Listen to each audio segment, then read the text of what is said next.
Kafka's coming, and so am I. What did he say? You heard me, and you agreed with me too. You are not slick. So Kafka's on the way. My savings are great. Everything's looking peachy. But not everybody is as blessed as I am. There are those cursed with the spender's mentality, where they get a little bit of currency and they immediately lose that little bit of currency. The only way to break that curse is to drop a character or content that you want more than anything else in the game. And for a lot of people, Kafka may just be that character. But do you fall under the umbrella of quote unquote a lot of people? Let's take a look at a few things to consider when deciding whether you want Kafka or not. Waifu over meta. OP or no P? Like, not OP, but nope, no P. Alright, chill out.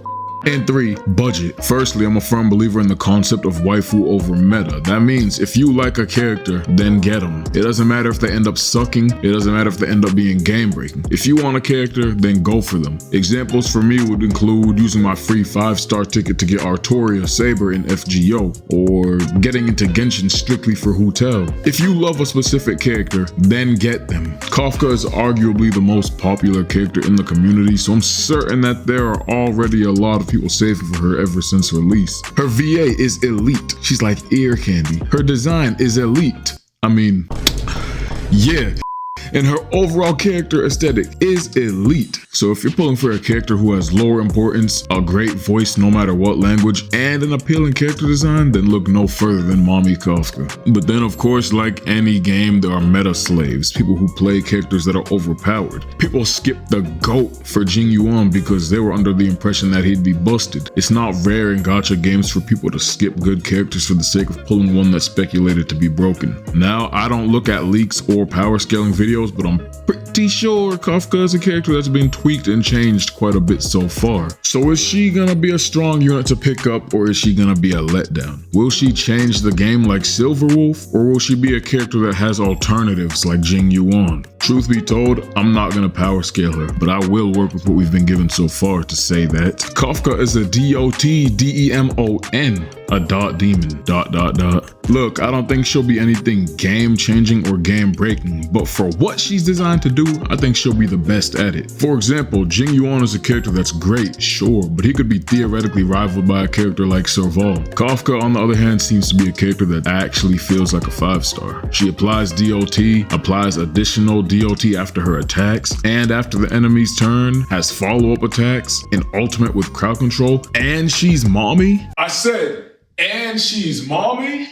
Look, go search up videos made by theory crafters and power scalers if you want to know how well she fares against other units in the game. But I feel like, paired with units such as Tingyun or Silverwolf, who are universally good on any team, Kafka will certainly be a character that makes content a bit easier. Are you free to play? A dolphin?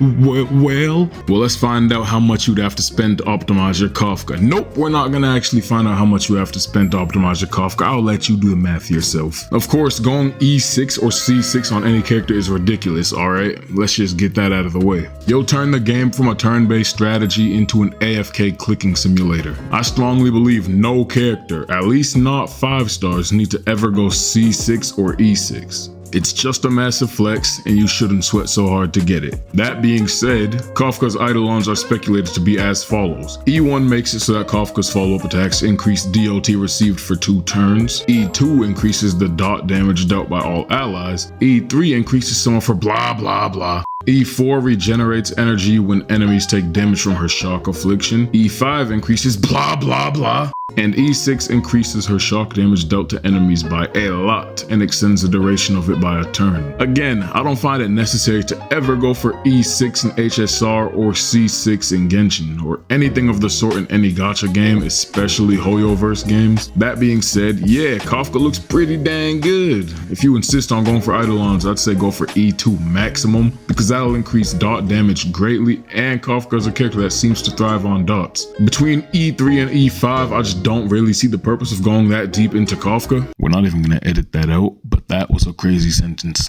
The skill increases plus the energy regen just don't feel worth it unless RNG just blesses you up with like 6 Kafka and 1 multi. E6 of course is great, but it's not great enough to be spending so much, especially with other characters on the way. So do yourself a favor and keep the game fun. And so my final verdict with Kafka is this. She easily checks the waifu over meta box if she's a character you're into, which is most of the community. As far as I'm concerned, Kafka will be the best DOT unit in the game, and even when she inevitably gets power creep someday, her E2 will always make her a viable option on dot teams. And as far as budgeting goes, I suggest only pulling 1 copy of her as a free-to-play or low spender, but for a whale, hey, power to you. Kafka is mommy and my savings are about to be gone. Bye-bye.